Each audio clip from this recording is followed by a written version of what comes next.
अच्छा, तो अगले हमारे पास टॉपिक है वोबल्स हाइपोथेसिस, ठीक है?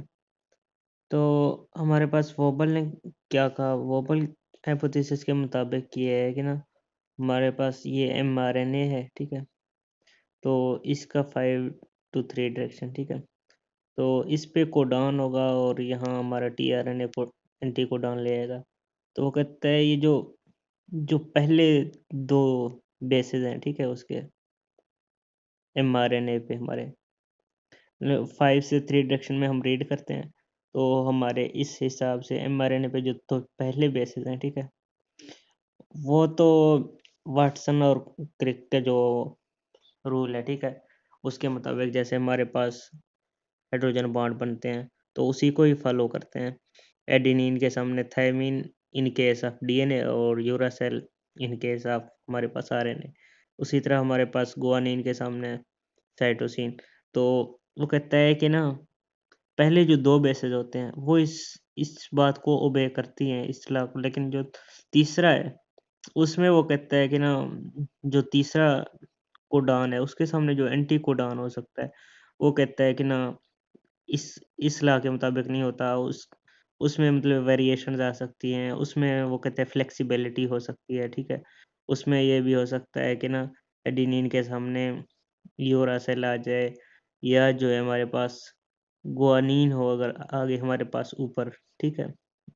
मतलब हमारे पास जो हमारे पास टीआरएनए से अगर गुआनिन हो, तो हमारे पास एमआरएनए का जो साइटोसिन भी उसके साथ बाइंड कर सकता है। यूरस यहाँ पे दिखाए गए हैं जैसे, मैं आपको दिखाता हूँ, ठीक है? तो ये अभी आपने किस तरह से याद करना है, एडेनिन और यूरासिल वो तो वही पुरानी तरह, ठीक है? टीआरएनए पे हमारे पास अगर एडेनिन आ जाता है तो हमारे पास एमआरएनए पे यूरासिल को बाइंड करेगा, ठीक है? जो गुआनिन साइटोसिन और गुआनिन जब अगर हमारे पास टीआरएनए पे होगा, ठीक है? तो एमआरएनए पे अगर साइटोसिन या यूरासिल के साथ भी बाइंड कर सकेगा।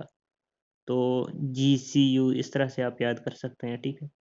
इसी तरह अगर यूरासिल है, ठीक है, टीआरएनए पे, तो हमारे पास जो एमआरएनए पे एडेनिन और गुआनिन के साथ भी बाइंड कर सकता है, तो इस तरह से हम याद कर सकते हैं यूआग, ठीक है?